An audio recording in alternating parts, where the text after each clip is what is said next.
광고를 할까 말까 되게 고민했는데요. 광고를 해야 될 것 같습니다. 왜냐하면 기도해 주시면 좋겠다는 생각이 들고요.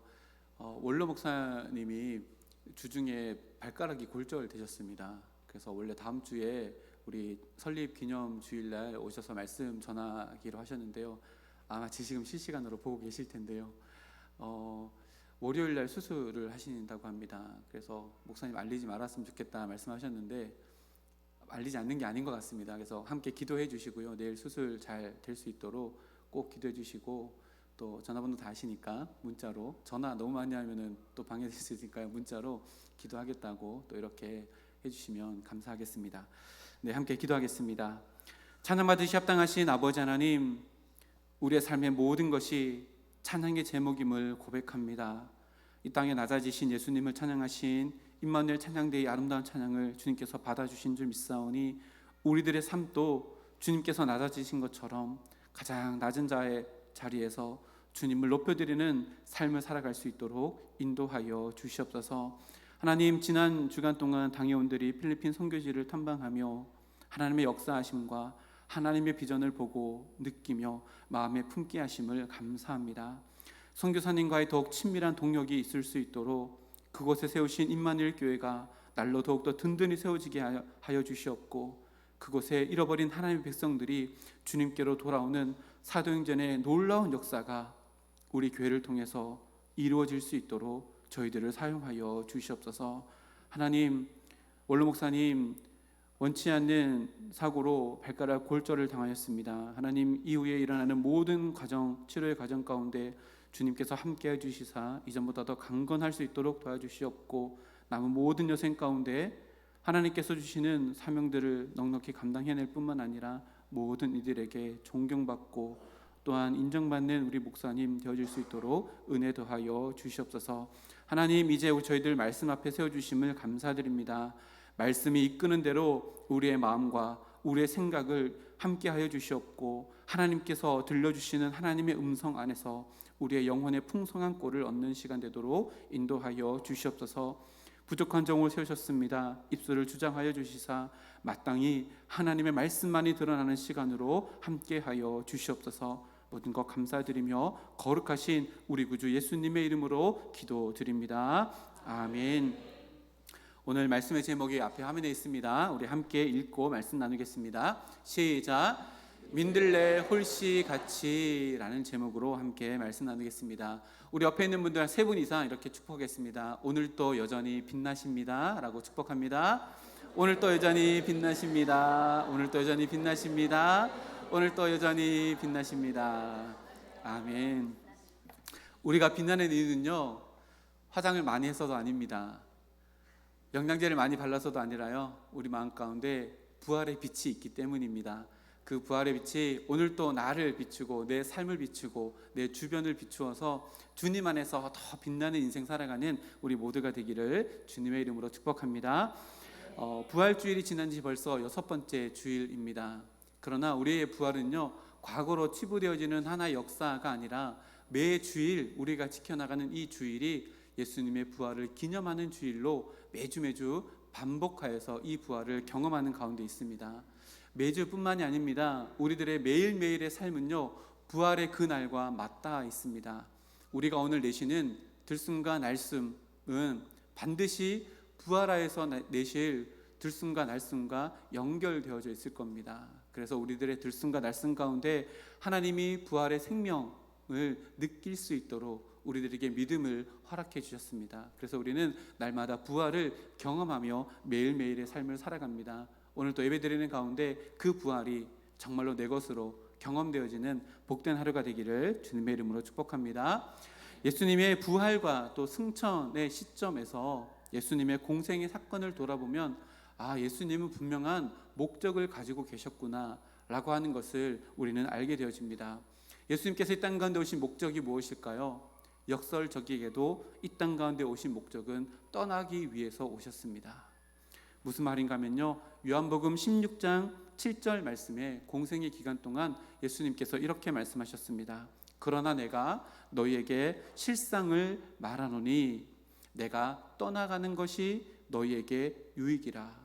내가 떠나가지 아니하면 보혜사가 너희에게로 오지 아니할 것이요 가면 내가 그를 너희에게로 보내리라. 아멘.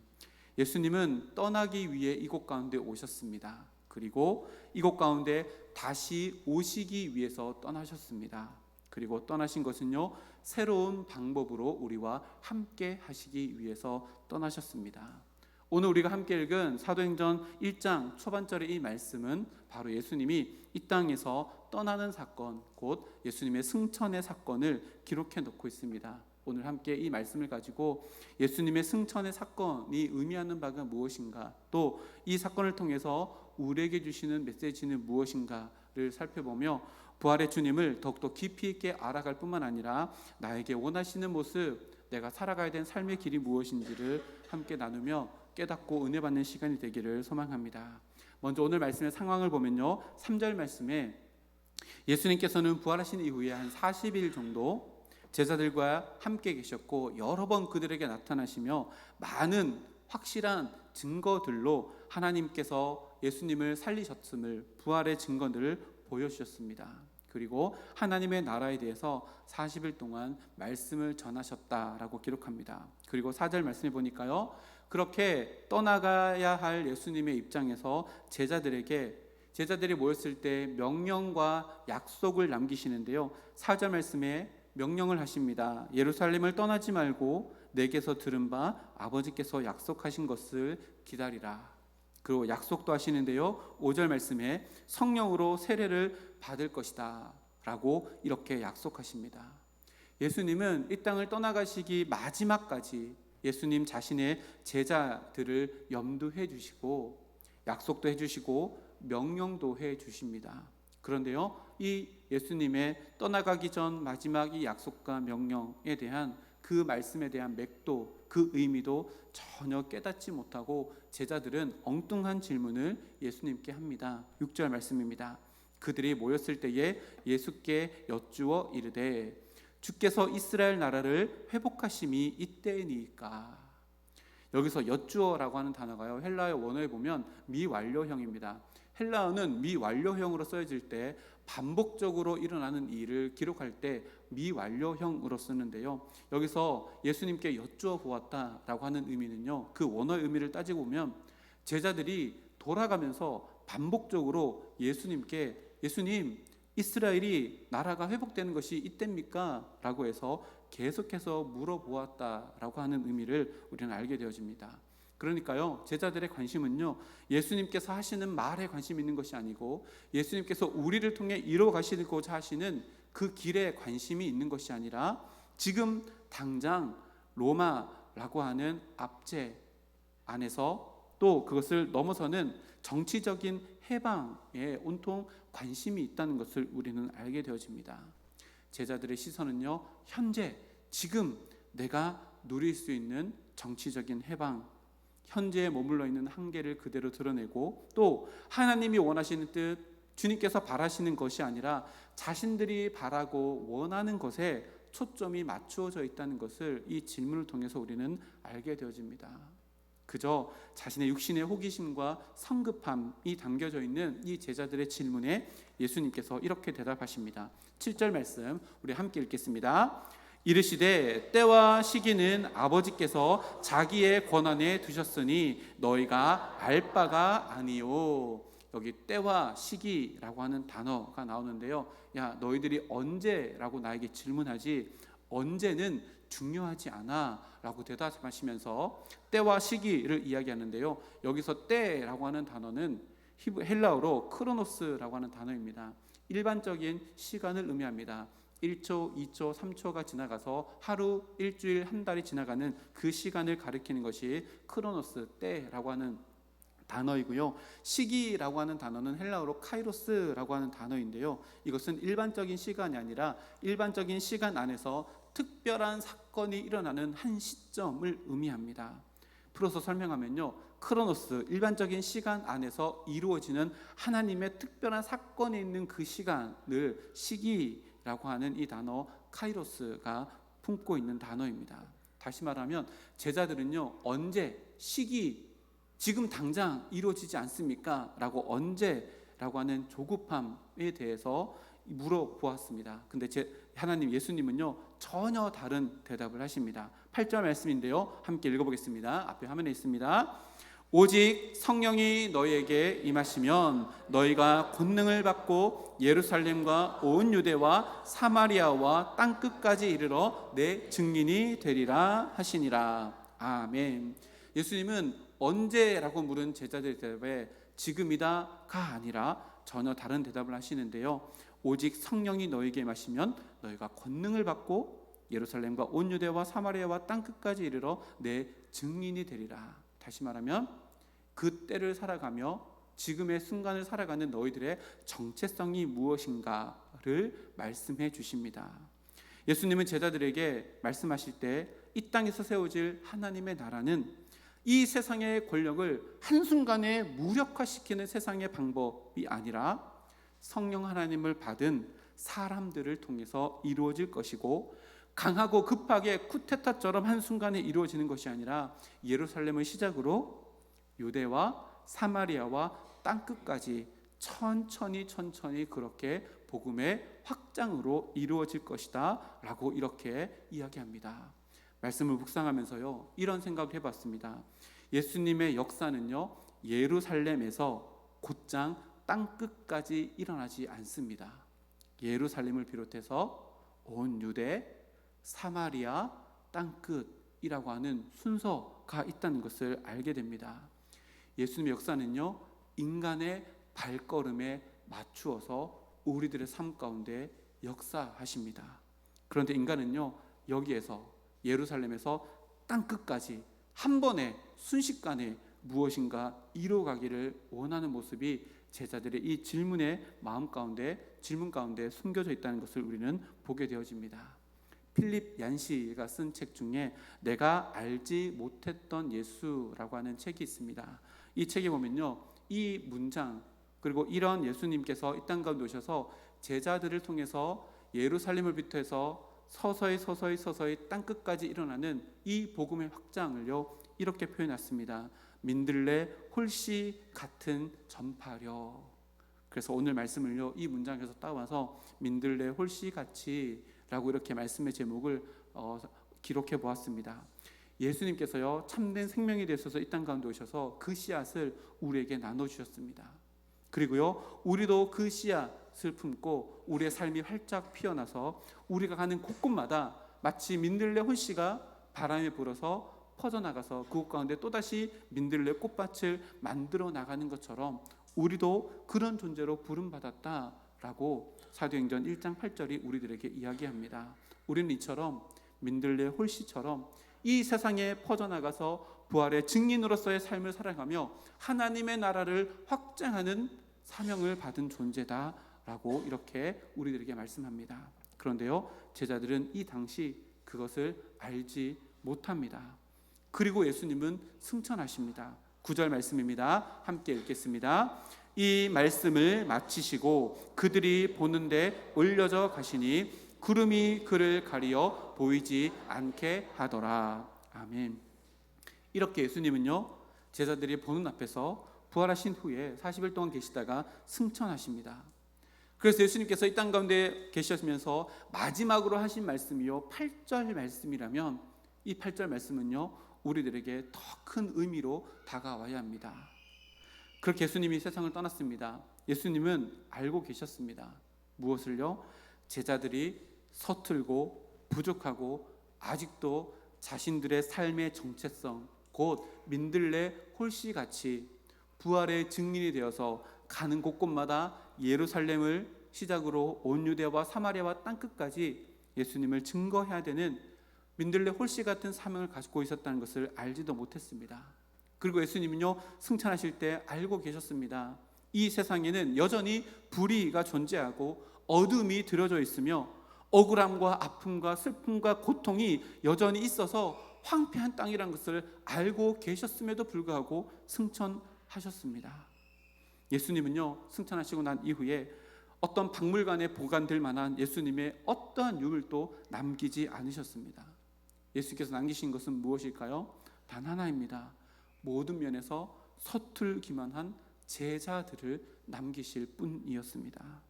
그러나 이것이요, 하나님이 이 땅 가운데 하나님의 나라를 세워가는 방법입니다. 그리고 예수님이 택하신 최고의 계획입니다. 하나님은 실수가 없으신 분이십니다. 예수님은 그런 하나님의 뜻을 온전히 이루시기 위해 이 땅이 여전히 불경통과 어둠과 억울함과 아픔과 슬픔이 있는 황폐한 땅임에도 불구하고 서툰 제자들을 남겨놓으시며 자신의 모든 것들을 다 위임하시고 난 이후에 승천하신 것입니다. 이제 제자들의 입장에서 생각해 보면요, 예수님의 이 승천하심, 예수님의 이 떠나가심은 예수님의 부재를 경험하게 되는 것으로 다가옵니다. 더 이상 예수님이 이 땅 가운데서 계시지 않고 아무리 찾아도 만날 수 없는 존재가 되어버린 겁니다. 그래서 10절 상반절을 보면요, 이렇게 기록합니다. 올라가실 때에 제자들이 자세히 하늘을 쳐다보고 있는데 라고 기록합니다. 텅 빈 하늘을 제자들이 쳐다보고 있습니다. 어리둥절합니다. 무엇을 어떻게 어디에서부터 시작해야 될지 막막한 상황 가운데 그저 보이지 않는 예수님이 사라져버린 텅 빈 창공만을 뚫어지라 쳐다보고 있을 뿐입니다. 예수님의 작은 흔적을 찾기 위함이었고 눈에 보이는 어떠한 작은 실마리를 찾기 위함이었을 것입니다. 그런 제자들의 마음 가운데 하늘을 쳐다봤던 마음의 동기가 무엇일까요? 예수님의 부재라고 하는 두려움 때문이었을 것입니다. 예수님이 이것을 모르셨을까요?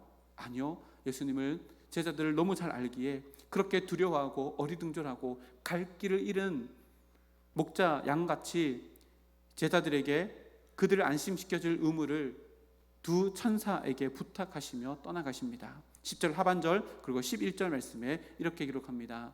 흰 옷 입은 두 사람이 그들 곁에 서서 이르되 갈릴리 사람들아 어찌하여 서서 하늘을 쳐다보느냐. 너희 가운데 하늘로 올려지신 이 예수는 하늘로 가심을 본 그대로 오시리라 하였느니라. 아멘. 이 말씀에요, 굉장히 많은 것들을 포함하고 있습니다. 제자들은 예수님의 부재를 경험하며 넋을 잃고 하늘만 쳐다보고 있습니다. 근데 주님이 보낸 천사들이 와서 하늘이 아니라 너희들이 발을 디디고 있는 그 땅을 바라보아야 한다라고 말씀해 주시는 것입니다. 왜요?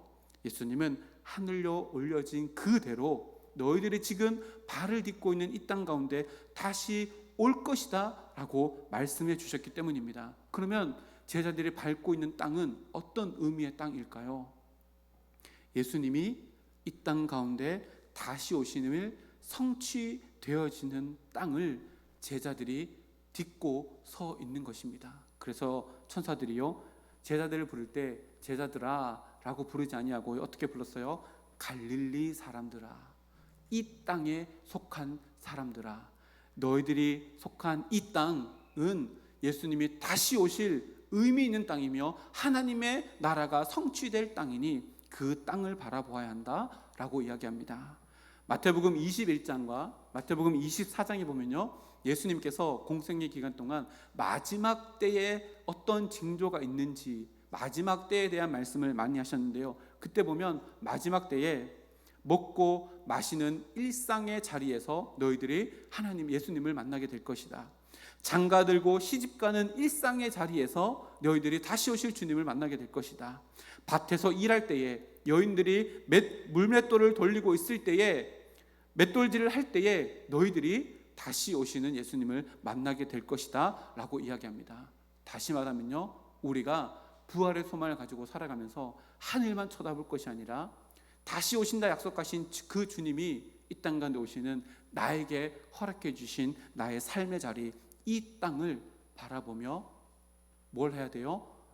민들레 홀씨처럼 예수님의 생명을 나누는 존재로 살아가야 한다라고 예수님께서 이렇게 말씀하십니다. 그래서 이제 제자들은요, 예수님의 승천과 예수님의 재림 그 사이에 속한 시간 속에서 예수님의 재림이 성취될 발을 디디고 살아가는 그들의 삶의 자리에서 민들레 홀씨 같은 부활의 증인된 정체성을 가지고 살아가야 한다는 것을 오늘 말씀이 우리들에게 말씀해 줍니다. 이 말씀이 중요한 것은요, 우리들에게 주어진 시간과 공간, 우리가 살아가는 삶에 담겨진 의미도 동일하기 때문에 그렇습니다. 우리도 예수님의 승천과 예수님의 재림, 그 사이의 시간을 살아가고, 우리가 발을 디디며 살아가는 나의 삶의 그 땅은 예수님의 재림이 성취될 땅이며, 그 땅 가운데 발을 디디며 살아가는 우리들의 정체성은 부활의 생명을 품고 민들레 홀씨처럼 내 안에 있는 생명의 씨앗을 많은 사람들에게 나누어 주는 삶을 살아가는 것, 이것이 우리들에게도 동일하게 적용되어지는 말씀입니다. 하나님께서는요, 우리가 흘려보내는 시간 속에서, 또 우리가 살아가는 공간 속에서 지금도 여전히 역사하고 계십니다. 그리고 우리에게 위임된 이 부활의 증인이라고 하는 민들레 홀씨 같은 이 사명을 통해서 하나님의 위대한 역사, 하나님의 나라가 확장되어지는 것에 우리들의 발걸음을 사용하고 계십니다. 그래서요, 부활절을 지나고 벌써 6째 주가 지난 이 시점 가운데 부활의 그 생명이 내 마음 가운데 있는가를 다시 한번 깨달아야 하고, 민들레 홀씨같이 성령의 바람이 불어오는 대로 내 삶에, 내 마음 가운데 채우시는 부활의 생명을 옆에 있는 자들에게 더 많이 날리고 전파해서 하나님의 나라가 내 삶 가운데 더 넓게, 더 깊이 있게 확장되어지는 데에 주님께 쓰임받는 우리 모두가 되기를 주님의 이름으로 축복합니다. 그렇다면 민들레 홀씨 같은 부활에 증진된 삶이 무엇일까? 말씀을 준비하면서 3가지로 묵상해 보았습니다. 주보에 있는데요, 앞에 화면을 보고 함께 읽겠습니다. 첫째, 읽겠습니다. 시작. 부활의 소망이 이끄는 가벼운 발걸음으로 살아갑시다. 아멘. 영상을 좀 틀어주시겠습니다. 영상을 보면서 함께 말씀 나눌까요? 어제 찾아봤더니요, 저렇게 민들레가 피는 영상이 있더라고요. 진짜 예쁘죠? 네, 여러 가지가 나오는데요, 웅크리고 있다가 점점 이렇게 펼쳐집니다. 네, 일부러 제가 노래는 껐습니다. 왜냐하면 보면서 말씀을 드렸으면 좋겠습니다. 저 피어나는 장면을 보면서요, 오늘 본문에 기록된 제자들의 모습이 보였습니다. 무슨 말인가 하면요, 지금 제자들의 마음 가운데는 예수 그리스도가 부활했다고 하는 참 생명이 제자들의 마음 가운데 있습니다. 근데요, 활짝 피어나지 못했습니다. 그들의 마음 가운데만 웅크리고 있습니다. 근데요, 성령 하나님을 보내주시고 성령 강림 사건이 있은 이후에 저렇게 민들레가 피는 것처럼 그들 마음 가운데 있었던 부활의 생명이요, 피어납니다. 그래서 어떻게 돼요? 사도행전 3장에 보면요, 베드로와 요한이 성전 미문으로 들어가면서 자기 안에 있었던 예수 그리스도의 부활의 생명을요, 앉은 뱅이에게 전해집니다. 저렇게 해요. 바람이 후 불어서 베드로의 마음 가운데 있는 부활의 생명이 앉은 뱅이에게 갔고, 그 앉은 뱅이 마음 가운데도 그 부활의 생명이 씨앗에 뿌려졌고, 그 앉은 뱅이가 부활의 생명으로 일어나는 놀라운 역사를 경험하게 되어집니다. 이것이요, 우리들의 삶입니다. 그래서 우리들의 삶은요, 빛날 수밖에 없고 너무나도 아름다운 삶입니다. 우리 마음 가운데 부활의 생명이 있다면요, 나를 위해서만이 아니라 그것이 꽃피우고 그것이 나를 통해서 흘러가도록 우리를 부르신 것입니다. 그래서 우리는요, 피어나야 합니다. 부활의 생명이요, 나를 넘어서서 내 밖에서 역사할 수 있도록 나의 삶을 하나님께 드려야 합니다.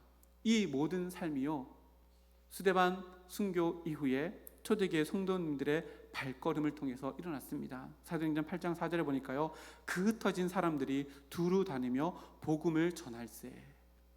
복음을 전하면서 박해가 왔습니다. 예루살렘 교회에 박해가 와서 떠나가지만요, 무거운 발걸음으로 간 것이 아니라 복음을 들고, 내가 비록 박해 때문에 지금까지 일궈놨던 모든 삶의 터전을 다 포기하고 떠나가지만, 떠나가면서 뭘 한 거예요? 복음을 증거하는 가벼운 발걸음으로 그 사명을 감당했다라고 이렇게 이야기합니다. 그러면 왜 부활의 증인으로 살아가는 민들레 홀씨 같은 우리들의 삶의 발걸음이 가벼울 수 있을까요? 우리에게 주어진 사명은 무거운 사명입니다. 그러나 우리가 부활의 소망을 가지고 살아간다면 우리들의 삶의 걸음은요, 가벼울 수 있습니다. 왜 그럴까요? 부활은요, 이 세상에 대한 모든 것들에 대한 미련, 욕심의 부담감의 무게를 다 덜어주기 때문에 그렇습니다. 세상의 사람들은요, 이 세상에서 행복하기 위해서 이 세상의 것들을요, 이고 지고 업고 살아가며 무거운 인생의 발걸음을 걸어갑니다. 그러니 인생의 발걸음은요, 무거울 수밖에 없습니다.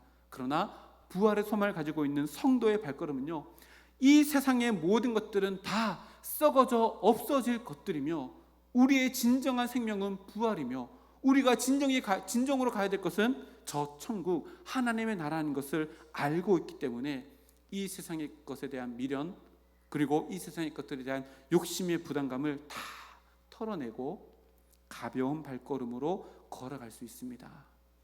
부활이라고 하는 것이요, 이 세상에 대한 모든 것들의 가치의 한계를 깨달아 알게 하고 이 세상의 모든 것들에 대한 것들이 두고 가야 할 것들이며 공허한 것들이라는 것을 깨닫게 하기 때문에 그렇습니다. 그래서요, 부활을 믿는 성도들의 발걸음은 다 가볍습니다. 우리들의 마음의 발걸음에 무겁게 하는 것이 무엇입니까? 때로는요, 누군가를 미워하는 마음 때문에 우리의 발걸음이 무거울 수 있습니다. 생각해 보십시오. 그 미움이라고 하는 마음을 천국에 가지고 갈 수 있을까요? 아니요. 그렇다면요, 천국에 갖고 갈 수 없는 것이기 때문에 내어 놓아야 합니다.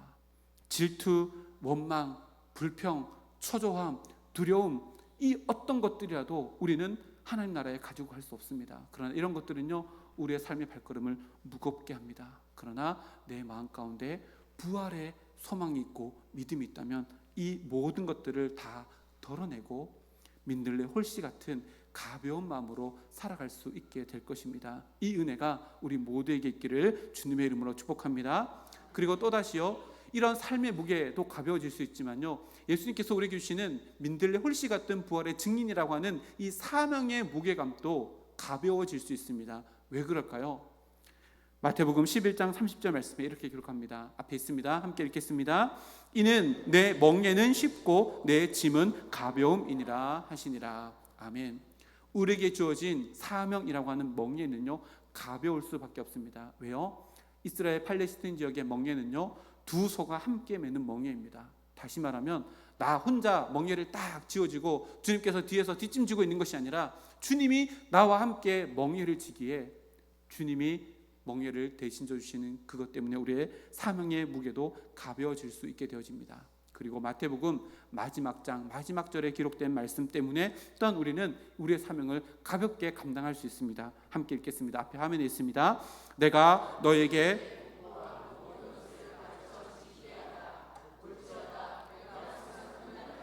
너희와 항상 함께 있으리라 하시니라. 아멘.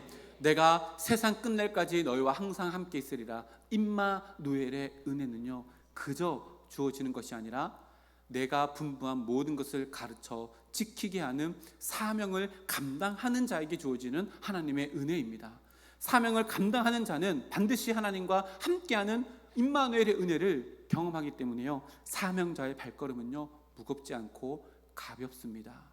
이번에 필리핀 선교를 다녀왔는데요, 쓰레기 마을 두고 또 오지 산지 마을을 선교사님과 함께 돌아보는데요, 선교사님의 표정 가운데 힘든 표정이 보이지 않았습니다. 되게 충격적이었습니다. 이런 것을 매주 보면서 어떻게 우울증에 걸리지도 않고 이렇게 기쁨으로 살아갈 수 있을까? 오늘 말씀을 준비하면서요, 또다시 제 마음 가운데 깨닫게 되어집니다. 그렇지, 주님과 함께 지는 멍에 임마누엘의 하나님과 함께하는 발걸음이기에 선교사님의 발걸음이 이렇게 가볍고 기쁘고 즐거울 수 있구나, 나도 이런 삶을 살아야지 라고 하며 다시금 다짐하게 되는 시간이 되었습니다. 우리 안에도요, 이렇게 민들레 홀씨 같은 삶의 무게가 가벼워지고 사명의 무게가 가벼워지는 놀라운 하나님의 은혜를 경험하는 우리 모두가 되기를 주님의 이름으로 축복합니다. 두 번째입니다. 함께 읽겠습니다. 시작. 부활의 생명을 품고 살아갑시다. 아멘. 민들레 홀씨 같은 부활의 증진된 삶은요, 생명을 품고 살아가는 삶을 의미합니다. 생각해 보십시오. 민들레 홀씨가요, 생명 없이 그냥 퍼져간다고 생각해 보십시오. 그러면요, 그것은요, 아름다움이 아니라 그저 하나의 먼지에 불과할 것입니다. 그러나요, 그 민들레 홀씨가 너무나도 작잖아요. 구글링 해봤더니요, 0.4mg 정도밖에 안 된다고 해요. 그 홀씨가 생명을 가지고 있으면 그것이 가는 곳곳마다 민들레 꽃밭이 만들어지는 놀라운 역사를 경험하게 될 것입니다. 사도행전 8장에 보면요, 생명을 품은 민들레 홀씨가 되어서 사마리아로 갔던 빌립의 이야기, 그리고 이 빌립이요 사마리아를 떠나서 생명의 향기라고는 찾아볼 수 없는 광야로 또다시 갔을 때에 그곳에서 에디오피아 내시를 만나서 그에게도 생명을 전해줘서 사막에서 민들레 밭을 만들어 나가는 빌립의 모습을 우리가 발견하게 되어집니다. 그뿐이 아니라요, 예수님을 가장 닮았다라고 하는 사도 바울의 삶을 통해서도 계속해서 하나님은 민들레 홀씨의 생명을 이 온 세계 가운데 퍼져나가게 하셨다는 것을 우리는 보게 되어집니다. 주님께서 우리에게 원하시는 모습이 바로 이것입니다. 우리에게요, 주님께서 부활의 생명을 허락해 주셨습니다. 믿으십니까? 우리 마음 가운데 부활의 생명이 있습니다. 예수님께 다시 오실 때요, 우리는 죽음이 아니라 영원한 생명 가운데로 인도받게 될 것입니다. 그러나 이것은 나만을 위한 것이 아니라요, 우리는 민들레 홀씨입니다. 내 마음 가운데 생명을요 흘려보내기 위해서 우리에게 생명을 주셨다는 것을 늘 기억해야 합니다. 그래서요, 날마다 기도하면서 하늘만 쳐다볼 것이 아닙니다. 갈릴리 사람들아 이야기했던 것처럼요, 대구 사람아, 이곡동 사람아 라고 이렇게 얘기해 준 것처럼 내 삶의 주변에 있는 사람들의 아직도 민들레 홀씨의 생명이 없는 그 사람에게 내 마음 가운데 있는 민들레 홀씨 부활의 생명을 나눠주는 사명을 감당해내는 우리 모두가 되기를 주님의 이름으로 축복합니다. 세 번째입니다. 앞에 화면에 있습니다. 읽겠습니다. 성령의 바람이 이끄는 일상을 살아갑시다. 아멘. 민들레 홀씨는요, 자기 혼자 절대로 움직일 수 없습니다. 아까 잠깐 영상에 봤듯이요, 바람의 도움이 있어야지만 바람이 부는 대로 이동할 수밖에 없습니다. 민들레 홀씨예요, 돛이 있거나 방향을 이렇게 조정하는 키도 없습니다. 그저 바람이 부는 대로, 바람이 인도하는 대로, 바람이 자기에게 원하는 방향을 불어가는 대로 그렇게 인도할 수밖에 없습니다. 부활에 증인된 삶도 그러해야 합니다. 무슨 말일까요? 성령 하나님께서 이끄시는 마음이 있다면 그 영혼에게 다가가서 내가 내 마음의 자존심, 내 마음의 기분, 내 마음의 감정이 아니라 그것을 넘어서서 내 마음 가운데 주신 하나님의 마음을 품고 다가가야 한다는 것을 의미합니다. 하루를 마감하면서 하루를 돌아보면서 내 삶의 모든 순간들, 이런 순간들이었음을 늘 기억하며 내 마음 가운데 이끌어 가신 하나님의 그 손길을 날마다 경험하며 하나님 나를 그 영혼 가운데로 이끄시는군요. 하나님 내 마음 가운데 있는 부활의 생명이 그 마음 가운데도 전해지기를 원하시는군요 라고 하고 한 걸음 더 나아가는 우리 모두가 되기를 소망합니다. 필리핀에서요 돌아오면서요 마닐라 공항에 도착을 했습니다. 도착했는데요, 필리핀 사람들인데요, 똑같은 옷을 입고 한 30명 정도가 서 있는 거예요. 그래서 뭔가 이렇게 딱 봤더니 한글로 필리핀 사람들인데요, 유니폼 같은 거 입고 있었는데 정읍시 이렇게 써 있더라고요. 그래서 한글로 써 있네. 그리고 가만히 봤더니 검색해봤더니요, 정읍시에서 계절 노동자로 필리핀 사람들이 이렇게 데리고 오는 이런 것들인 것 같더라고요. 그래서 계속해서 똑같은 비행기를 타니까요, 계속해서 이렇게 보딩할 때까지 같이 있었습니다. 계속 눈에 보였습니다. 그래서 제 마음속에요, 제가 영국 갈 때 그때가 생각났습니다. 그래서 얼마나 많은 기대감을 가지고 갈까, 또 얼마나 많은 결단이 있었을까, 이런 마음이 있으면서 짧게 기도했던 기억이 있습니다. 하나님, 저 사람들 한국 가서 코리안 드림이 있을 텐데 잘 이뤘으면 좋겠습니다. 다치지도 않고 또 행복하게 시간 보냈으면 좋겠습니다 라고 하고 실제로 비행기를 같이 탔습니다. 그리고 유신정 장로님 제 옆에 앉고 제가 가운데 앉고 제 옆에 그분들 중에 한 분이 앉으셨어요. 그래서 말을 건네볼까 했는데 저도 영어도 짧고 이분이 영어를 할 수 있는지도 잘 모르겠고 해가지고 마음만 가지고 있다가 늦은 시간이라 11시 몇 분에 비행기를 탔으니까요, 잠이 들었습니다. 책을 조금 보다가 잠이 들었습니다. 잠이 들었는데요, 그분이 비행기가 아시다시피 다 좁잖아요. 그래서 제가 이렇게 해서 자고 있는데 계속해서 그분의 팔이 제 여기 팔에 닿이는 거예요. 저는 남의 살이 저 살에 닿는 거 되게 싫어하거든요. 계속해서 닿는 거예요. 그래서 처음에는 제가 더 움츠고 이렇게 있다가, 근데 이게요, 한두 번이 아니라 10번 넘어가고 20번이 넘어가니까 화가 나는 거예요. 기분이 나쁜 거예요. 잠자는데 누가 자꾸 내 살에 이렇게 대니까 기분 나쁜 거예요. 그래서 제가 한숨을 엄청 크게 쉬었습니다. 애니메이션으로 그 장면을 그렸다면 제 코에서 연기가 확 나왔어요. 너무 기분이 나쁜 거예요. 이렇게 숨 쉬었는데 그분이 그걸 느꼈나 봐요. 이렇게 하더라고요. 제가 되게 제 마음속에 이런 마음이 들었습니다. 승일아, 너 좀 전에 이 사람들 위해서 기도했지 않냐? 근데 지금 너 이거 뭐 하는 짓이야? 제 마음속에 이런 확 들었어요. 그래서 하나님 죄송합니다. 이거를 사과를 해야 되는데 자고 있는데 깨울까요? 막 제 마음속에 이런 마음 막 이렇게 막 충돌이 있는 거예요. 그러면서 또 다시 기도했습니다. 하나님, 이 사람은 제가 한숨 쉰 걸 그렇게 받아들였다면 한국인에 대한 이미지가 안 좋을 텐데 하나님 죄송합니다. 이분들도 한국에 와서 예수 믿었으면 좋겠습니다. 근데 저 때문에 걸림돌이 되면 안 되잖아요. 이러고 막 하다가 잠이 깨니까 한국이더라고요. 그래서 결국은 사과를 못하고 내려왔지만요, 되게 후회스러웠습니다. 우리는요, 이처럼요, 잠깐 우리의 마음을 놓고 우리의 마음을 하나님께 내어드리지 못하면요, 감정이 이끄는 대로 살아갑니다. 기분이 이끄는 대로 살아갑니다. 성령의 이끌림을 삶을 살아가는 것은요, 늘 깨어있지 아니하면 할 수 없다는 것을 저는 이 작은 사건을 통해서 깨닫게 됩니다. 작은 예이지만요, 우리가 이렇게 성령에 이끌려서 살아가는 인생이 된다는 것은요, 쉽지 않습니다. 민들레 홀씨처럼 부활의 증인으로 살아가는 것은요, 정말 쉽지 않습니다. 내 감정대로, 내 기분대로, 내 욕심대로 살려고 하는 내 의지를 꺾지 아니하면 절대로 우리는 부활의 증인으로서 민들레 홀씨같이 바람이 부는 대로 내 삶을 다 맡겨나가는 삶을 살아갈 수 없을 것입니다. 이번 일주일 동안 살아가면서요, 더 깨어있어서 민감하게 내 마음이 무엇에 반응하는가를 돌아보며 내 마음의 중심의 모든 동기를 성령 하나님께 내어드리는 우리 모두가 되기를 주님의 이름으로 축복합니다. 말씀을 읽겠습니다. 우리 모두는요, 예수님의 승천 그리고 예수님의 재림 그 사이의 시대를 살아갑니다. 예수님의 승천은 예수님의 부재의 시대에 서막을 여는 것 같지만요, 아닙니다. 새로운 삶의 방식으로 우리와 함께하는 시대를 열어가는 것입니다. 곧 예수님의 승천을 통해서 이 땅에서는 예수님이 부재하시만 부활의 증인으로 살아가는 우리 각자의 심령의 한 사람 한 사람 마음 가운데 부활의 생명으로 우리와 함께 해주심으로 주님과 동행하는 시대를 우리가 살아가고 있습니다. 그래서 우리 모두는요, 우리의 일상이라고 하는 크로노스의 흘러가는 시간 속에서 부활의 증인들만이 경험할 수 있는 카이로스, 곧 나를 통해 역사하시는 사도행전의 그 다음 장의 역사가 내 삶 가운데 채워져 나감을 경험할 수 있는 존재로 하나님께서 우리를 불러주셨습니다. 그래서 우리는요, 부활의 증인으로서 마치 민들레 홀씨같이 생명을 품고 바람이 부는 대로 내 삶을 하나님께 내어드려서 가벼운 발걸음으로 부활의 생명을 품고 성령 하나님께서 우리를 이끌어 가신 대로 한 걸음 한 걸음 내디딜 때마다 하나님의 나라가 확장되어져 가는 삶으로 부름받은 존재임을 늘 기억하며 그 걸음을 평생토록 걸어가는 우리 모두가 되기를 주님의 이름으로 축복합니다. 우리 앞에 화면을 보고 힘차게 외치고 세상 가운데 나아가겠습니다. 시작. 부활의 생명을 품고 민들레 홀씨같이 세상을 향해 날아갑시다. 아멘.